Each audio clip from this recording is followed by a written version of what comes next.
Mobile હું જોઈ શકું છું, આખો સન્ડે ફૂલ ડે 2 કે 3 મૂવી હું જોઈ શકું છું, હું એકલા ખાઈ શકું છું, વાહ, એકલા ફરી શકું છું. કતારગામથી આવવાનું, મહાલક્ષ્મીમાં બેસવાનું 2 કલાક, અને એ પણ સિરીઝ જોતા જોતા મહાલક્ષ્મીમાં એકલા બેસીને ખાઈ શકું છું. પણ એ ક્યારે કે ક્યારેક એવું થાય કે મારે હું જેટલા લોકોને ઓળખું છું એનાથી દૂર જવું છે ત્યારે. પણ એક એવી વસ્તુ છે કે જ્યારે ગમે એટલો ખરાબ મૂડ હોય તો એ કામ કરવા હું બેસી જાઉં તો એની અંદર એંગેજ થઈને મારું માઇન્ડ હું ડાયવર્ટ કરી શકું છું. મેથ્સ 11th-12thમાં નાની એવી વાત પર મને બહુ ગુસ્સો આવી જાય તો અકાઉન્ટની બુક લઈને દાખલા ગણવા બેસી જવાનું. અને અત્યારે બહુ બધા સ્ટ્રેસ આવી ગયો હોય તો સુડોકુ રમવા બેસી જવાનું.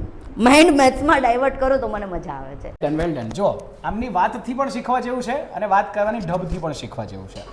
વાતથી એ શીખવા જેવું છે કે એક એન્કર તરીકે પણ તમારે એકલા રહેવું પડશે. એકલા બોલતા, એકલા ખાતા, એકલા ફરતા, એકલા પોતપોતાની જગ્યાઓ સુધી જતા પણ શીખવું પડશે. You will have to learn how can you be alone and the army together.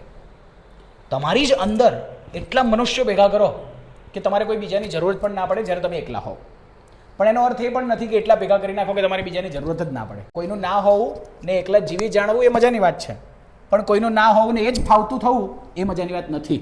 બંને વચ્ચેનું મિક્સચર હોવું જોઈએ. What she sad.